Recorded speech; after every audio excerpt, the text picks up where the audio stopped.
last week, President Obama presented his vision for reforming the U.S. financial regulatory system, saying the new regulations would prevent the kind of abuses that created the current crisis. He said they would fundamentally address the, quote, crisis of irresponsibility that took root from Wall Street to Washington to Main Street. The administration's proposal is laid out in an 85-page white paper that Obama described as outlining the most sweeping overhaul of the system since the reforms following the Great Depression.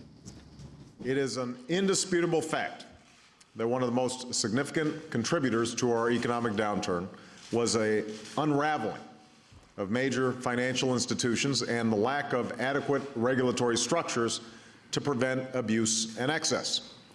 A culture of irresponsibility took root from Wall Street to Washington to Main Street. We were facing one of the largest financial crises in history, and those responsible for oversight were mostly caught off guard and without the authority needed to address the problem. It's time for that to change. I am proposing that the Federal Reserve be granted new authority and accountability for regulating bank holding companies and other large firms that pose a risk to the entire economy in the event of failure. As part of these reforms, we will dismantle the Office of Thrift Supervision and close loopholes that have allowed important institutions to cherry-pick among banking rules. We will offer only one federal banking charter, regulated by a strengthened federal supervisor. We'll raise capital requirements for all depository institutions. Hedge fund advisors will be required to register with the SEC. We're also proposing comprehensive regulation of credit default swaps and other derivatives that have threatened the entire financial system. And we will require the originator of a loan to retain an economic interest in that loan so that the lender, and not just the holder of a security, for example, has an interest in ensuring that a loan is actually paid back. By setting common sense rules, these kinds of financial instruments can play a constructive rather than destructive role. The proposal also includes the creation of a Consumer Financial Protection Agency. In his weekly radio address and internet address Saturday, President Obama defended the proposed agency, saying it would set harsh new rules to stop deceptive lending practices. And one of the most important proposals is a new oversight agency called the Consumer Financial Protection Agency. It's charged with just one job: looking out for the interests of ordinary Americans in the financial system. This is essential, for this crisis may have started on Wall Street, but its impacts have been felt by ordinary Americans who rely on credit cards, home loans, and other financial instruments. It's true that this crisis was caused in part by Americans who took on too much debt and took out loans they simply could not afford. But there are also millions of Americans who signed contracts they didn't always understand, offered by lenders who didn't always tell the truth. This new agency will have the responsibility to change that. Economist, journalist, Demos Senior Fellow, and former investment banker Nomi Prins thinks that Obama's new plan is not such a sweeping overhaul of the financial system after all. She's the author of the forthcoming book, It Takes a Pillage, Behind the Bailouts, Bonuses, and Backroom Deals from Washington to Wall Street. Her latest article is an assessment of Obama's reform proposals. It's called Obama's New Economic Plan, The Good, the Bad, and the Weak.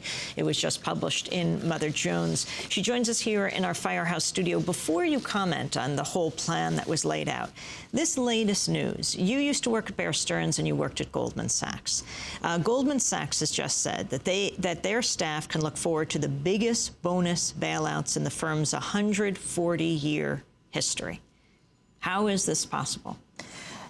It is possible because our government has chosen to effectively give Goldman the money to do that in a number of different ways. One is the $10 billion that it got through the TARP program, which both Goldman and the government want us to believe is the only bit of federal subsidy it has gotten, which is why when it said it would pay back the TARP program, it was all this gesture of we're healthy, we're good, we're paying it back, we didn't really need it, but really they didn't want government oversight attached to it, not that there was a lot. The bigger amount of money that has gone to Goldman has come through $12.9 billion from the AIG bailout that went straight to Goldman, its biggest counterparty, $28 billion worth of FDIC-backed guaranteed debt, meaning the FDIC put up a program last fall, and it said for banks that deal with consumers, not banks that deal with multi-billion-dollar companies or investors, but people, we will provide guarantees for debt, which means that those companies can raise debt to help consumers cheaply.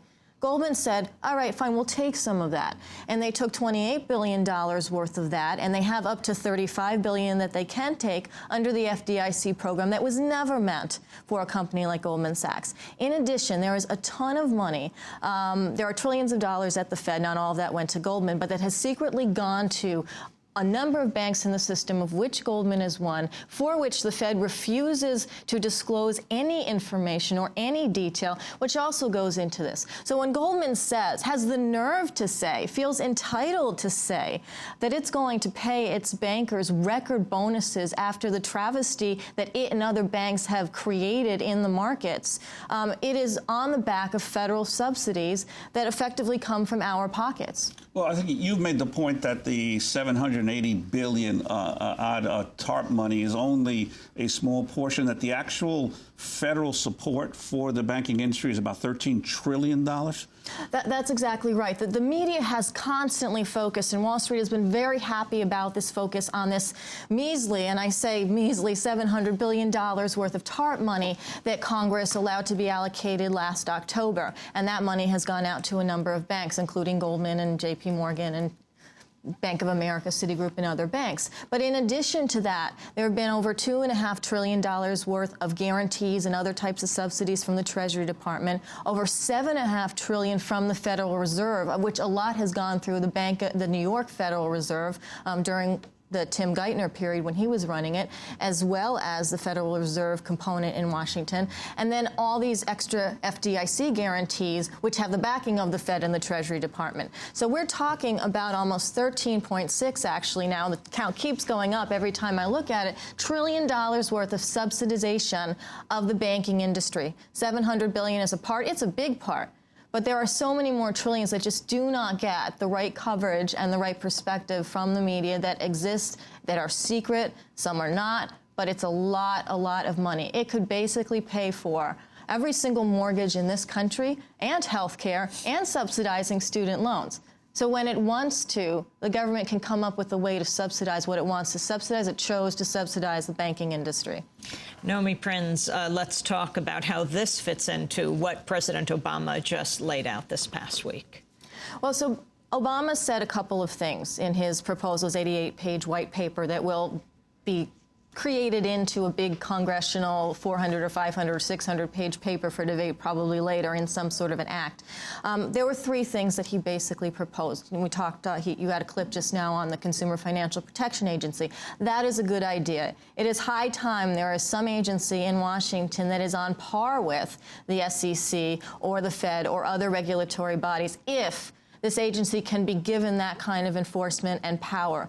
The agency that would look at mortgage loans being more transparent and safer for individuals, potentially capping credit cards, and most importantly, making sure that the banks who issue the loans and who also package them up and sell them globally and make tons of money on it actually have to keep some of those loans and some of those packages on their own books. So if there are losses, they get hit with the losses. That's the part that the banking industry has gone up in arms about. This one agency is the part that the Wall Street banks have been most upset about, which is why we know that it could be the best part of his proposal if it gets the play and the enforcement capabilities it deserves. But it's going to be a knockdown, drag-out fight. The other things that this proposal did was a little bit of a shuffling of deck chairs, unfortunately, in the regulatory system. We had something called an Office of Thrift Supervision, which was effectively responsible for monitoring S&Ls, and the most problematic S&L, which was AIG. Now, we think of AIG as an insurance company slash hedge fund slash a thing that took $220 billion worth of federal subsidies because its systemic failure would ruin the world. However, AIG is actually classified as an S&L. The Office of Thrift Supervision, which is not equipped to deal with an S&L of the complexity of an AIG, which isn't really one, failed in that responsibility. They're being deleted, and they and another regulatory body in Washington, the Office of Comptroller of the Treasury, will be consolidated into a new regulatory agency called the National Banking Supervisor. Those are two things. Well, I'd like to ask you about the I guess, the nuclear bomb of all this financial crisis, which was the question of all of these unregulated derivatives and credit default swaps that were occurring basically outside the banking system, and that the Obama administration is now claiming that it will attempt to regulate. But you're a little skeptical about what you've seen so far of the proposal, right? The proposal has said, quote, it will regulate standardized OTC, which are over-the-counter, these types of derivatives. Standardized meaning the ones that basically are so generic they're not actually that harmful. What was harmful in this particular saga were things called CDOs, which were collateralized debt obligations, which were packages of derivatives and all sorts of other things combined with loans and other types of securities. And 2 trillion of those were issued.